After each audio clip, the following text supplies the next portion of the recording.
नीमच में मुहर्रम का पाक महीना पूरी अकीदत और एहतराम के साथ मनाया जा रहा है। शिया दाऊदी बोहरा समाज पिछले 8 दिनों से लगातार इमाम हुसैन और शोहदा ए करबला की अंजुमशान शहादत को याद करते हुए वाज और मजलिस का आयोजन कर रहा है।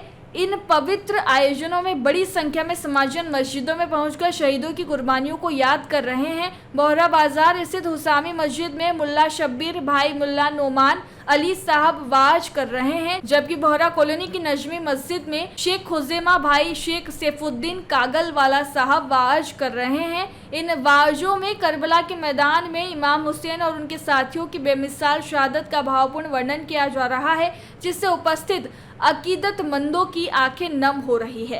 रात के समय दोनों मस्जिदों में मजलिसों का आयोजन किया जाता है, जहां नोहे और मरसिए पढ़े जाते हैं। इन मजलिसों में इमाम हुसैन और उनके परिवार की मुसीबतों को याद कर मातम हुसैन किया जा रहा है। यह मातम करबला के शहीदों के प्रति गहरे प्रेम और सम्मान को दर्शाता है। मुहर्रम के अशरा के इन मुबारक दिनों में देश की तरक्की और खुशहाली के लिए विशेष दुआएं की जा रही है।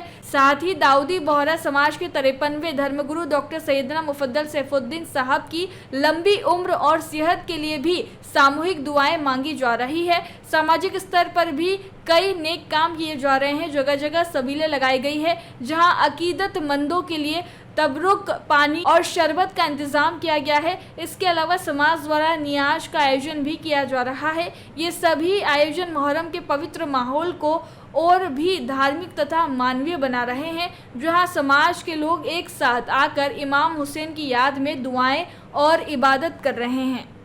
कोई नहीं है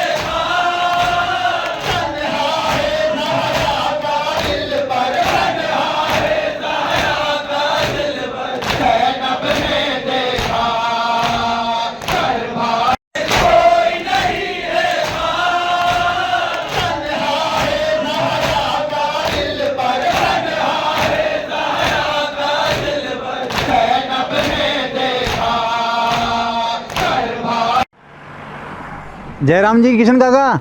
राम राम भाई, राम राम। क्या दोनों भाई बैठ के क्या हिसाब लगा रहे हो? ऊटी लहसुन के भाव आ गए क्या? अरे नहीं रे दादा, ये अपना रमेश नया मकान बनाने के लिए लोन ले रहा है। हिसाब किया तो पता चला कि लोन का पैसा तो ईंट और रेती में ही पूरा हो जाएगा। और अभी तो सीमेंट लानी है, सलिया लाना है, और तो ठेकेदार को भी पैसे देने हैं। मेरे तो कुछ समझ में ही नहीं आ रहा कि कैसे बनेगा मेरा नया मकान। अरे किशन काका, कहाँ इन रेत, सीमेंट और लाल ईंटों के चक्कर में पड़ रहे हो? मेरी बात मानो तो अपने घर को बाबजी एएसी ब्लॉक से बनवाओ।